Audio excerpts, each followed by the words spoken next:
আমরা আজকে একটা সিরিয়াস ইস্যু আপনাদের বলতে এসেছি, সেটা হচ্ছে issue related to indiscriminate deactivation of Aadhaar in the state. Aadhaar card নিয়ে তপশিলি ফেডারেশনও আমার কাছে চিঠি লিখেছেন।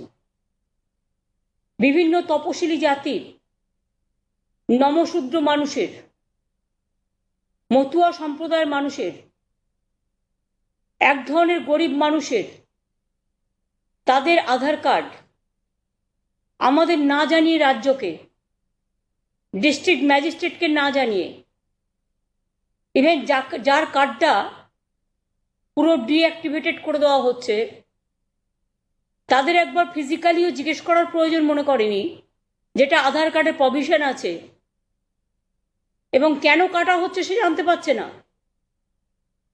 মানুষ নিজেকে খুব অসহায় ভাবছে এবং ভাবছে এইভাবে চললে তারা আগামী দিন যদি যে সুবিধেগুলো তারা ব্যাংক ড্রাফটের মাধ্যমে পায়, ডাইরেক্ট ব্যাংক বেনিফিটের মধ্যে পায়, তার থেকে তারা বঞ্চিত হতে পারেন। এটা তো বিজেপির প্ল্যান নয় ইলেকশনের আগে এনআরসি করা। এটা তো বিজেপির প্ল্যান নয় নিশ্চয়ই, যে আগে মানুষের আধার কার্ডগুলো কেড়ে নিলাম, তারপরে আমি বলবো আমি তোমায় কে দেবো। আর আগে তো যে যে জিনিস পাচ্ছে তার সম্মান থেকে তাকে বঞ্চিত করে দেওয়া হচ্ছে। এরা তো টাকা দিয়ে রীতিমতো আধার কার্ডটা করেছে। এবং মনে রাখবেন, আজকে এই ওয়েস্ট বেঙ্গলে যিনি দায়িত্বে আছেন, আমি সিএসকে বলবো দুটো কথা বলতে। আমি কালকেই বলেছিলাম যে আপনি ইমিডিয়েট ওনাকে ডেকে কথা বলুন, এবং সকালে ডেকে যখন কথা বলেন কি উত্তর পান সেটা উনি আপনাদের বলছেন।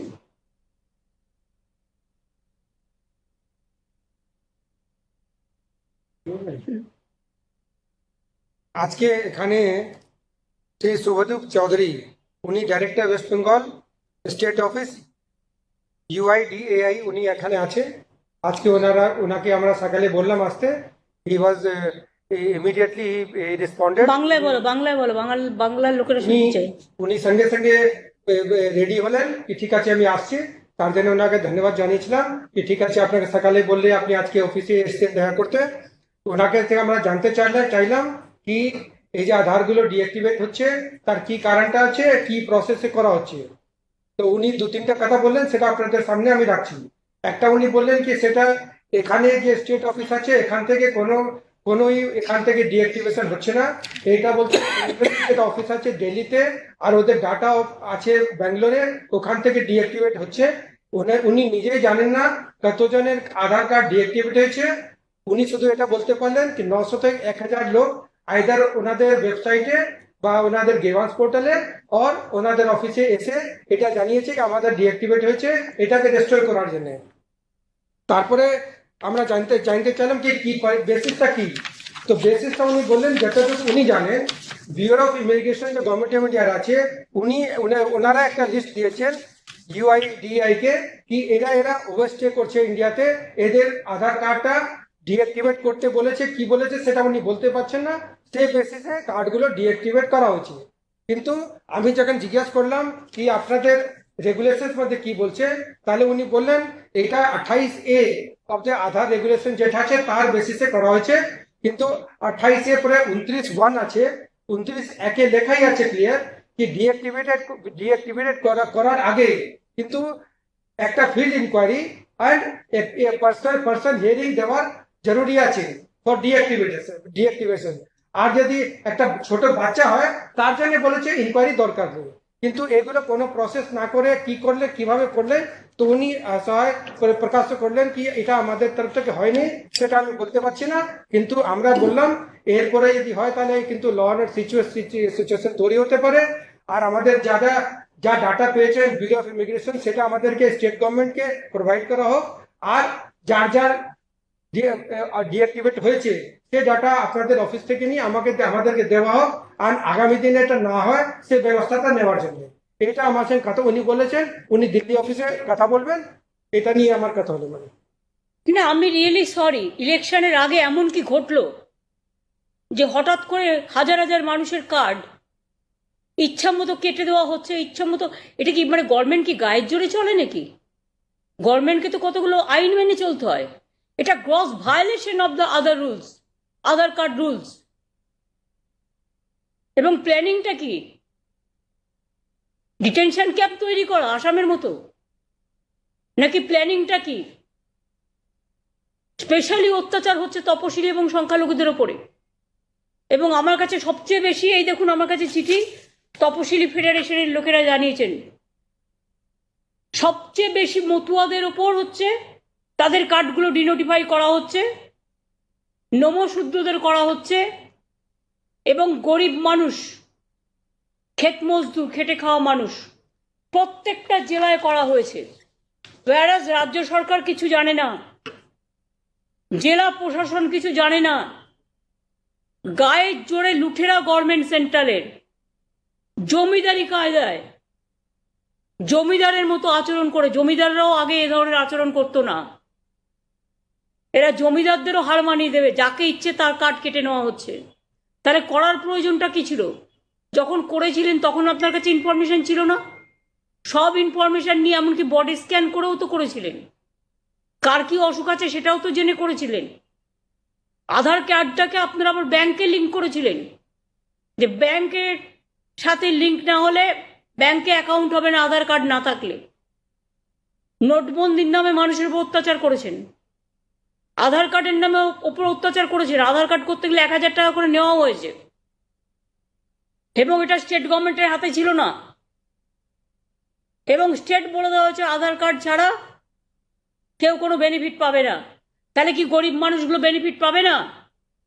আমি গরিব মানুষগুলোকে, আমার তপশিলি বন্ধু হোক, সংখ্যালঘু বন্ধুই হোক, জেনারেল কাস্টই হোক, মুসলিম বন্ধুই হোক, আমি সবাইকে এটুকু অ্যাসিওর করে বলতে পারি, বেঙ্গলে এনআরসি আমরা করতে দেব না। আমরা জীবন দিয়ে লড়াই করবো, রুখবো। 2 বেঙ্গলে ডিটেনশন ক্যাম্প আমরা করতে দেব না।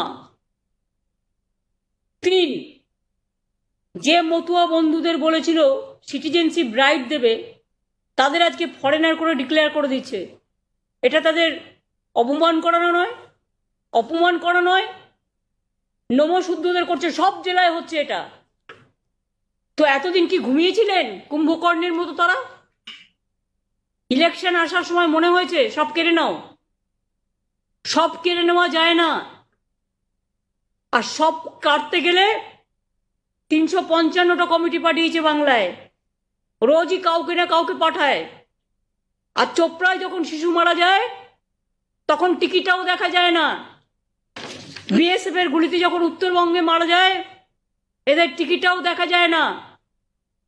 মুর্শিদাবাদের ইমামকে চুলের মুঠি ধরে নিয়ে এসে বাইরে বেইজ্জত করা হয়, এদের টুটিটাও দেখা যায় না।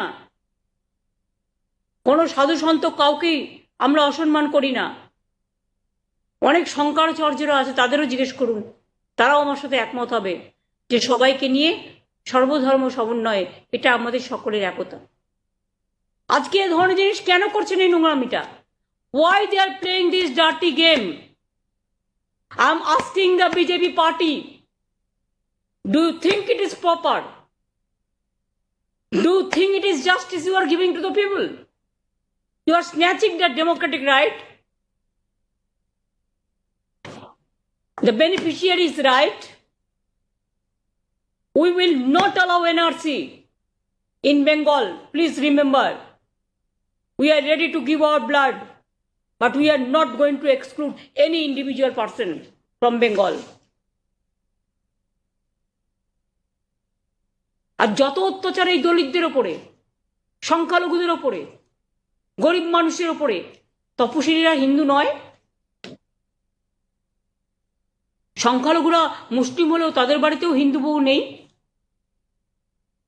অনেক হিন্দু বাড়িতেও মুসলিম বউ নেই? তাই পরিষ্কার আমরা বলছি, আইদার এটাকে স্টপ করবে, আর না হলে গরিব মানুষের যে অধিকার তারা পাচ্ছিলেন সেই অধিকার থেকে তারা যাতে বঞ্চিত না হন।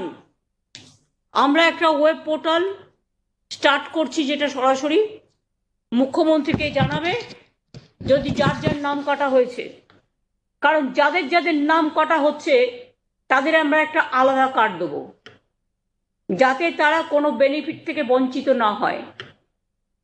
হ্যাঁ, প্রবলেম হবে, ব্যাংক অ্যাকাউন্টের থ্রুতে হয়তো তাদের টাকাটা দেবে না, কোথাও একটা আমরা ভিডিও ক্যাম্প বসিয়ে ক্যাম্পে করে দিয়ে দেবো, তার পুরো রেকর্ডিং থাকবে, ভিডিও থাকবে, কিন্তু বেনিফিট তারা পাবেই। কোনো গরিব মানুষকে আমি না খেয়ে মরতে দেবো না। আমরা একটা পোর্টাল তৈরি করেছি, Aadhaar grievance portal of government. of Government of West Bengal will start from tomorrow. Aadhaar Government Aadhaar Grievances Portal, যারা বাংলাটা বুঝতে পারছেন না আমি জানাতে চাই, আধার সমস্যার portal of Government of West Bengal will start from tomorrow.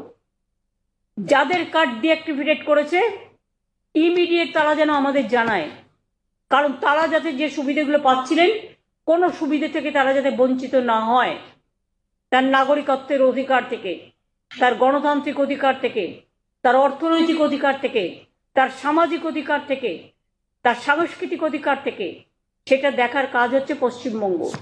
এটা পশ্চিমবঙ্গ, এটা দিল্লি নয়। এইভাবে জোর করে ইলেকশনে যেতে যায় না, এইভাবে জোর করে গুন্ডামি করে আর প্রেসকে সাথে নিয়ে কিছু কমিউনাল ভায়োলেন্স করে বাংলাকে যারা বদনাম করার চেষ্টা করছেন, আগে জবাব দিন কেন আধার কার্ডগুলো আপনারা কেটেছেন। এরপরে বলবেন আগে তোমারটা কাটলাম, তারপরে 5 বছর বাদে তোমাকে নাগরিকত্ব দেব। তারা ইতিমধ্যেই তারা নাগরিক। এবার মতুয়া বন্ধুরা বুঝতে পারছেন তো ওদের গেম প্ল্যানটা? তপশিলি বন্ধুরা বুঝতে পারছেন গেম প্ল্যানটা? নমশূদ্র ভাই বোনেরা বুঝতে পারছেন? সংখ্যালঘু ভাই বোনেরা বুঝতে পারছেন? হিন্দু মুসলমান শিখ ইসাই সবাই বুঝতে পারছেন কিভাবে আপনাদের ক্ষমতা কেড়ে নেওয়া হচ্ছে আপনাকে না জিজ্ঞেস করে? হঠাৎ ঘুম থেকে উঠে দেখলেন আপনার মাথায় ছাদ নেই, আপনার ঘরটা বুলডোজার দিয়ে উড়িয়ে দেওয়া হয়েছে, আপনার খাদ্যটা বন্ধ করে দেওয়া হয়েছে, আপনার সুবিধেগুলো বন্ধ করে দেওয়া হয়েছে। আমরা এসব এখানে অ্যালাউ করব না। জায়গাটা হচ্ছে বাংলা। প্রতি পদে পদে আমরা যুদ্ধ করছি, রাজনৈতিক যুদ্ধ, কিন্তু মনে রাখবেন মানুষকে বঞ্চিত হতে না দেওয়ার জন্য যা যা করণীয় দরকার আমরা করব। গায়ের জোরে ইলেকশন ঘোষণা হওয়ার 10-15 দিন আগে এটা কিসের রাজনীতি? কিসের রাজনীতি? বাংলায় যদি কোনো প্রবলেম হয়, বাংলার যথেষ্ট ক্ষমতা আছে সে প্রবলেমকে ট্যাকেল করার, সে যে প্রবলেমই হোক। এত বড় একটা রাজ্য, ইউপিতে যখন কেউ মারা যায় কেউ দেখতে যায়? বিলকিসের মামলায় ছেড়ে দিয়েছে গদ্দারদের, হাদসাদের মামলা ভুলে গেছে, এমনকি সাংবাদিকদের পর্যন্ত মহারাষ্ট্রে আমি দেখেছি পিটিয়ে হত্যা করেছে, ফেসবুকে একটা লিখেছিল বলে। সব সাংবাদিকদের মধ্যপ্রদেশে ঢুকিয়ে দিয়েছিল একটা লক আপের মধ্যে, ইউপিতে নেকেট করে। আমি সব দেখেছি, আমার কাছে ওই ছবি টবি আসে। সুতরাং আধার কার্ড নিয়ে যারা ছেলে খেলা খেলছেন, একদিন অনেক কষ্ট তাদের করে এই আধার কার্ড জোগাড় করতে হয়েছে। আধার কার্ড নিয়ে যারা ছেলে খেলা করছেন আর মানুষকে বঞ্চিত করার চেষ্টা করছেন, এই মানুষই কিন্তু তাদের আধারে ফেলে দেবে, আধার জগতে ফেলে দেবে। গণতন্ত্রকে যারা অপমান করছেন, গণতন্ত্রকে যারা লাঞ্ছিত করছেন, মানুষের অধিকার থেকে মানুষকে বঞ্চিত করেছেন, আমি কবিগুরু ঠাকুরের ভাষায় বলি যে মানুষের অধিকারে বঞ্চিত করেছো যারা মানুষের অধিকারে বঞ্চিত করেছো, যাদের সম্মুখে দাঁড়ায় রেখে তবু করে দাও না স্থান, অপমানে হতে হবে তাদের সবার সমান। মনে রাখবেন এর বিচার হবে। আধার কার্ডের এই ব্যভিচারতা দেখে, এই অত্যাচার দেখে আমি গরিব মানুষকে বলবো, যদি আমারটা শুনে থাকেন কোনো অসহায়তা বোধ করবেন না, জাস্ট আমাদের জানান। আমরা আর একটা অল্টারনেটিভ কার্ড দেবো, বিকল্প কার্ড, যার ফলে আপনার নাগরিকত্ব রক্ষা হবে, আপনার রেশন কার্ড থেকে শুরু করে, লক্ষ্মীর ভাণ্ডার থেকে শুরু করে, খাদ্য সাথী থেকে শুরু করে, কাস্ট সার্টিফিকেট থেকে শুরু করে যত বেনিফিট আছে সব আপনার রক্ষা করা, এটা আমাদের কাজ। আমরা আপনাদের পাহারাদার।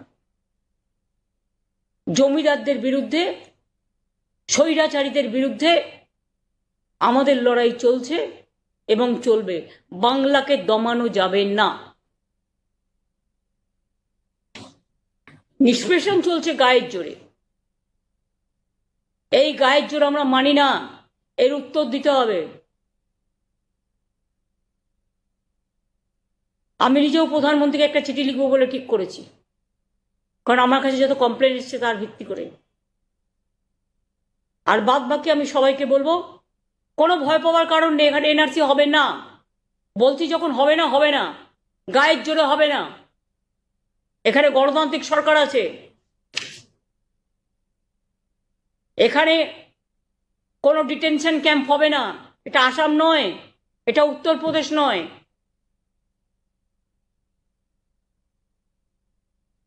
এটা বিহার নয়, এটা রাজস্থান নয়, এটা মধ্যপ্রদেশ নয়, এটা বাংলা, কবিগুরুর বাংলা, নজরুলের বাংলা, জীবনানন্দের বাংলা। মনে রাখবেন, আমি সবাইকে বলবো এলাকায় এলাকায় নজর রাখুন, এবং আমরা অলরেডি ইনস্ট্রাকশন দিতে শুরু করেছি যে যা যা কমপ্লেন আসবে আমাদের কাছে দেবে। আমরা একটা বিকল্প আধার কার্ডের যে বিকল্প, যাতে তারা কোনো অধিকার থেকে বঞ্চিত না হয়, আমরা সেই কার্ডটা ইতিমধ্যেই তৈরি করব, এবং তৈরি করে আমরা 3-4 দিনের মধ্যে লোকের কাছে পৌঁছে দেবো। ঠিক আছে? আমি আশা করি ব্যাপারটা সিরিয়াসনেস আপনারা বুঝবেন। দিদি, অনেক ক্ষেত্রেই দেখা যাচ্ছে যে আপনার কৃষ্ণগঞ্জ, উত্তর 24 পরগনা, দক্ষিণ 24 পরগনা এমন এমন জায়গায় হচ্ছে, সেখানে তৃণমূলের বেশ ভালো ভোট ব্যাংক রয়েছে। এবং প্রথমত, এবং দ্বিতীয়ত হচ্ছে, আজকে প্রেস কনফারেন্স করে বলা হয়েছে যে রাজ্যের তৈরি পোর্টালে কেউ নাম লেখাবেন না, প্রয়োজনে বিজেপি পার্টি অফিসে গিয়ে নাম জানান যাদের আধার ডিঅ্যাক্টিভেশন হয়ে যাচ্ছে। এটা কি রাজনৈতিক চক্রান্ত বলে মনে করছেন সম্পূর্ণভাবে? অফকোর্স রাজনৈতিক না, ফ্যাসিবাদী চক্রান্ত। কেন বিজেপির পার্টি অফিসে গিয়ে নাম লেখাবে? রাজ্য সরকারকে জানাবে না মানে? রাজ্য সরকারই তো তাদের প্রোটেকশনটা দেবে। বিজেপি পার্টি অফিস হুলিগানিজম করা, দাঙ্গা ছড়ানো ছাড়া, মিথ্যে কথা বলা ছাড়া, ভাওতা করা ছাড়া আর কি করে? কোনোদিন মানুষের কাজ সমাধান করেছে? না সমাধান করতে জানে। ওদের নামই হচ্ছে সমস্যা সৃষ্টিকারী। ভারতীয় জঞ্জাল পার্টি সবাই বলে।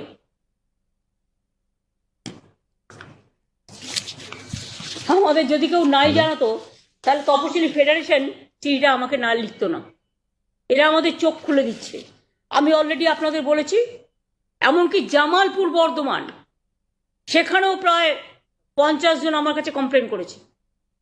নর্থ বেঙ্গলেও করছে, বর্ডার এরিয়াতেও করছে। দিদি, সামনে যেহেতু ইলেকশন, মানে যতদূর শুনতে পাচ্ছি যে ওয়েস্ট বেঙ্গলের জন্য শুধুমাত্র এই কার্ড করা হচ্ছে, ডিঅ্যাক্টিভেশন করা হচ্ছে, মানে হোয়াই অনলি বেঙ্গল, কি মনে করছেন? বেঙ্গল কোনো ভয় পায়? বাংলা থেকে বেশি সিটে জিততে হবে, তাই দাঙ্গা লাগাও, মিথ্যে কথা বলো, অপপ্রচার করো। আমি মিডিয়াকে রিকোয়েস্ট করব, প্লিজ বাংলাটাকে আপনারা ভালোবাসতে শিখুন। ওদের কথায় সব সময় কথা মেলাবেন না। অত ভয় পাবার কোনো কারণ নেই। Why Bangla is targeted always? আপনাদের কাছে আমি উত্তরটা চাইছি। আপনারা আমাকে কোশ্চেনটা করছেন, আমি আপনাদের কাছে উত্তরটা চাইছি। বাংলা কি দোষ করেছে? বাংলা কি অন্যায় করেছে যে বাংলায় সবকিছু কেটে দিতে হবে? বাংলার মানুষকে ভিক্ষাপাত্র নিয়ে দাঁড়াবে? কোনো দিন না। বাংলার নিজের পায়ে দাঁড়াবে, আর বাংলাকে স্বয়ং সম্পূর্ণ করে গড়ে তোলার দায়িত্ব আমাদের। যে কাজটা আমরা করছি এবং করব। আর ভোটের আগে যে চক্রান্ত চলছে, এই চক্রান্ত আমরা রুখবই। আর আমি মনে করি ইলেকশন কমিশন মাস্ট নোট ইট, নোট। আমি একটা টিম পাঠাচ্ছি ইলেকশন কমিশনেও, যে দে শুড নোট ইট। এইভাবে চলতে পারে না। এবং প্রয়োজন হলে আধার কার্ড নিয়ে আইনের সাহায্য আমরা নিতে পারি। ইলেকশনের আগে হঠাৎ, এটা কি ভবঘুরেদের খেলা? ইলেকশনের আগে হঠাৎ লুকোচুরির খেলা? ডাইরেক্ট করতে পারে না? ডাইরেক্ট করতে বলুন। ইলেকশনের আগে 3 কিলোমিটার পথ উদ্বোধন কেন? এতদিন কি করছিলেন আপনারা? ইলেকশনের পর 2 বছর তো পাত্তাই ছিল না। কোথায় থাকেন আপনারা যখন বন্যা হয়, যখন ঝড় হয়, যখন জল হয়, যখন ফেস্টিভ্যাল হয়, যখন মানুষ বিপদে পড়ে? কোথায় থাকেন আপনারা? সারাক্ষণ শুধুমাত্র মানুষকে ডিস্টার্ব করাই একমাত্র বিজেপি দলের কাজ। মানে এত অপদার্থ রাজনৈতিক দল আমি আগে কখনো দেখিনি। এবং এর মদতদাতা হচ্ছে সিপিএম এবং এখানকার কংগ্রেস। আই এম সরি, বাম রাম শ্যাম, রাম চিমটি, শাম চিমটি আর দে চিমটি, এদের কাজই হচ্ছে টুকুস টুকুস করা, টাকা দিয়ে দাঙ্গা লাগানো, আর এজেন্সি দিয়ে তৃণমূলের শক্ত ঘাঁটিগুলোকে ভেঙে দেওয়া। এরম করে কিছু হবে না। মাটিতে যারা পড়ে থাকে, কোথাও যদি কোনো অন্যায় হয়, তৃণমূল কংগ্রেস আপনারা জানেন খুব ট্রান্সপারেন্ট পার্টি, সঙ্গে সঙ্গে অ্যাকশন নেয়। ইভেন আমি আমাদের লোকেদেরও যদি অন্যায় হয় কখনো রেয়াত করি না। কিন্তু বিজেপির লজ্জা থাকা উচিত। ব্রিজ ভিশন, সাক্ষীরা, এত সাক্ষীদের উপর অত্যাচার হলো, এত কমপ্লেন করলো, তা সত্ত্বেও ব্রিজ ভিশনকে দলের এমপি করে কি অলিম্পিক অ্যাসোসিয়েশনের প্রেসিডেন্ট, কি একটা বক্সিং ফেডারেশনের প্রেসিডেন্ট করে দিয়েছে। ওরা আমরা এক নই, এটা মাথায় রাখতে হবে। ওরা ওরা, আমরা আমরা। আমরা মানুষের জন্য, আর ওরা নগণ্য, জঘন্য। আমার মনে হয় ব্যাপারটাকে সিরিয়াসলি আপনারা দেখুন। আমরা সিরিয়াসলি এটাকে দেখছি। এবং আমি বারবার একটা কথা বলবো, ভয় পাবেন না। ভয় পাওয়ার কোনো কারণ নেই। আমরা আপনাদের অধিকারকে প্রোটেক্ট করব। নিশ্চিন্তে থাকুন, নিশ্চিন্তে ঘুমোতে যান মায়ের আঁচলের তলায়, নিশ্চিন্তে ঘুমোতে যান, নিশ্চিন্তে কাজ করুন। আধার কার্ড নাই বা থাকলে অন্য কার্ড দিয়ে দেবো। সেই কার্ড দিয়ে আপনাদের ভোটার কার্ড আছে, আপনাদের রাষ্ট্রীয় রেশন কার্ড আছে, আপনাদের স্বাস্থ্যসাথী কার্ড আছে, আপনার সব, যদি আধার কার্ড দিয়ে সব কিছু করতে হয়, আমরা আরেকটা আধার কার্ডের বিকল্প কার্ড করে দেবো। রাজ্য সরকারের অধিকারী পরে রাজ্য সরকারের মানুষকে বেনিফিট দেওয়ার। আঙুল যদি সোজা না দেখতে পায়, তাহলে আঙুলটাকে একটু বেঁকিয়ে চালাতে হবে। এবং আঙুল বেঁকিয়ে চালানোর জন্য মানুষের স্বার্থে আমরা রেডি। সেই জন্যই বলছি, যার যার কার্ড কেটেছে আপনারা আগেকার নাম্বার দিয়ে আমাদের জানান, কারণ তাদের জন্য আমাদের এই কার্ডটা করতে হবে। থ্যাংক ইউ দিদি। রাজ্যে গত কয়েকদিনে কয়েকটি কমিশন এবং অন্যান্য টিম এসেছে। আপনার কাছে মনে হয় না যে এই ইস্যুটা সবচেয়ে বেশি ইম্পর্টেন্ট? ওরা সকলেই একই কথা যেখানে প্রশাসনের মতো কাজ করছে, ওদের স্বাধীনতা দিন। ওরা ওদের মতো কাজ করছে, ওরা করবে, আইনের পথে চলবে। আমি আপনাদের আগেও বলে দিয়েছি, পুলিশ কমিশনার নিজেও বলে দিয়েছে। আর আমরা গভর্নমেন্ট থেকে ক্যাম্পও করে দিয়েছি। যার জমির কোনো প্রবলেম থাকলে তারা এসে জানান, এবং যাদের প্রবলেম হয়েছে আমরা এগুলোকে সলভ করে দেবো। আর যারা সলভ করতে পারে না, শুধু গল্ফ খেলার নাম করে মাঠে নামে, যারা গল্ফ খেলতে পারে তাদের আমি শ্রদ্ধা করি। এরা খেলতে পারে না, কিন্তু বলটা মারার নাম করে গর্ত খুঁজে বেড়ায় কোথায় গিয়ে দাঙ্গা লাগাবে, তাদের আমি সমর্থন করি না। দিদি, আধার নিয়ে যখন এরকম হচ্ছে, তখন বিরোধী শোনের কথা বলছে, এটাকে কি আপনার মনে হচ্ছে যে ইচ্ছাকৃতভাবে চক্রান্ত করে করা হচ্ছে, প্ল্যান্ড ওয়েতে? আপনারা তো আমি বললাম এটা করতে পারে না। এবং আমরা ডেকে পাঠিয়েছিলাম বাংলায় যিনি দায়িত্বে আছেন, তিনি বলেছেন এটা দিল্লি থেকে করা হচ্ছে। তারা এটা দিল্লির চক্রান্ত ছাড়া কি আর কি করবে জিজ্ঞেস করুন তো। বিজেপির নেতারা লোক তাড়াবে, ভোট দখল করবে, ক্যাগকে দিয়ে রিপোর্ট করাবে, বিএসএফকে দিয়ে গেরুয়া বস্ত্র পরাবে, আর্মিদের ঘরগুলোকে গেরুয়া করে দেবে, মেট্রো রেল স্টেশনগুলোকে গেরুয়া করবে। তারাতলা থেকে মাঝেরহাট কত কিলো হয়? এটা তো অলরেডি উদ্বোধন হয়ে গেছে, আপনারা জানেন, যেদিন প্রধানমন্ত্রীর মা মারা গিয়েছিল। তারাতলা থেকে মাঝেরহাট কত দূর? নিজেরা দূরদর্শন নিয়ে দূরবীন নিয়ে দেখুন, দেখে আমায় বলবেন। Thank you. আধার নিয়ে